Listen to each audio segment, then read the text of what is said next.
Bonjour tout le monde à ce fabuleux dimanche matin. Je suis dans ma cuisine en ce moment. Alors, ce que vous entendez dans l'arrière-plan, si vous l'entendez, est une laveuse. Mes excuses, j'espère que vous pouvez quand même bien m'entendre. Alors aujourd'hui, on travaille sur la résolution de systèmes linéaires par élimination.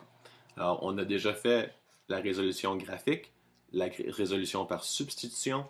Maintenant, on va faire la résolution par élimination. Maintenant, si on regarde juste une partie un exemple, juste une partie d'un exemple de résolution par substitution. Alors, disons que j'ai 2y plus 3x est égal à 5. Quand on fait la substitution, on commence avec une équation avec deux différentes variables. Mais après avoir fait la substitution,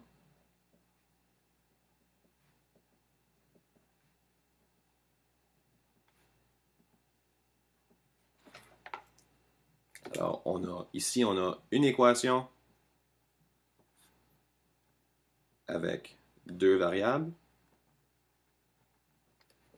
Puis après la substitution, on a une équation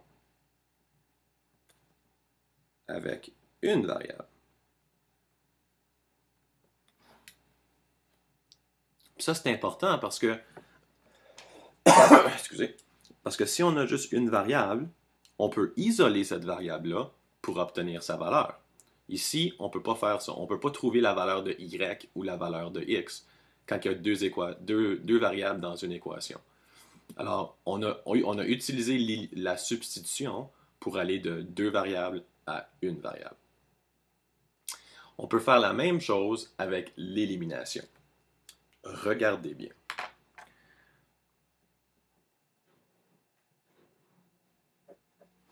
Puis là, on va commencer avec un exemple simple. Disons qu'on a le système suivant. 3x plus 2y est égal à 19 et équation 2, 5x moins 2y est égal à 5. Ah, excusez-moi.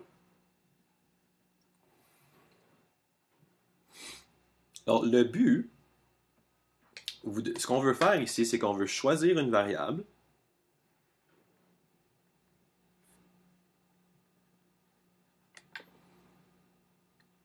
Puis, dans ce cas-ci, moi, je vais choisir la variable x. Puis, une fois qu'on a choisi une variable, on doit modifier les deux équations pour que... Ah, excuse, pas x, je vais choisir y. Excusez-moi. On doit manipuler les équations pour que les coefficients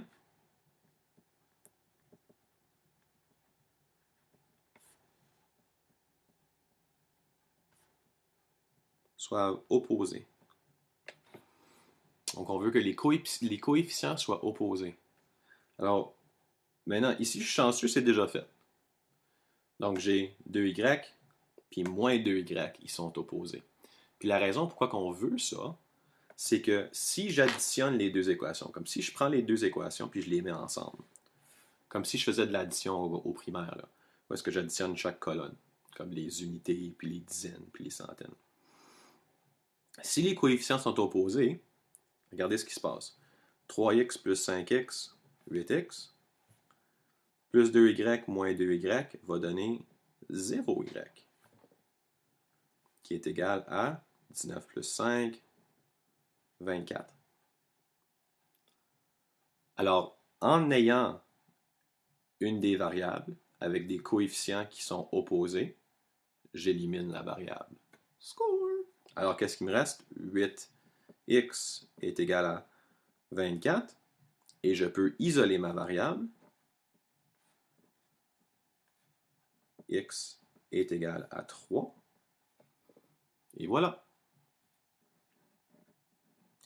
Et comme que vous savez si bien maintenant, une fois que j'ai fait ça, une fois que j'ai trouvé la valeur de une des variables, je vais substituer le 3 pour x dans une de mes équations. Alors, je vais prendre la première. Au lieu de 3 fois x, je vais écrire 3 fois 3 plus 2y est égal à 19. Et maintenant que j'ai une variable dans une équation, je peux isoler la variable. 3 fois 3, 9, plus 2y est égal à 19. Alors, je vais soustraire 9 de chaque côté. 2y est égal à 10. Ensuite, je divise par 2. Y est égal à 5. Donc, ma solution est 3, 5.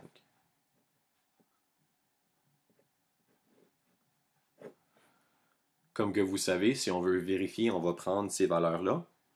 On va les mettre dans les deux équations originales. Mais, je suis paresseux. Je regarde dans le manuel. La réponse, c'est 3, 5. Alors, je suis correct. Oups. Donc, tout ça pour dire, vous n'avez pas besoin de vérifier à chaque fois. Vous pouvez certainement, comme vous pouvez vérifier à chaque fois, mais si la question ne vous le demande pas, c'est pas nécessaire.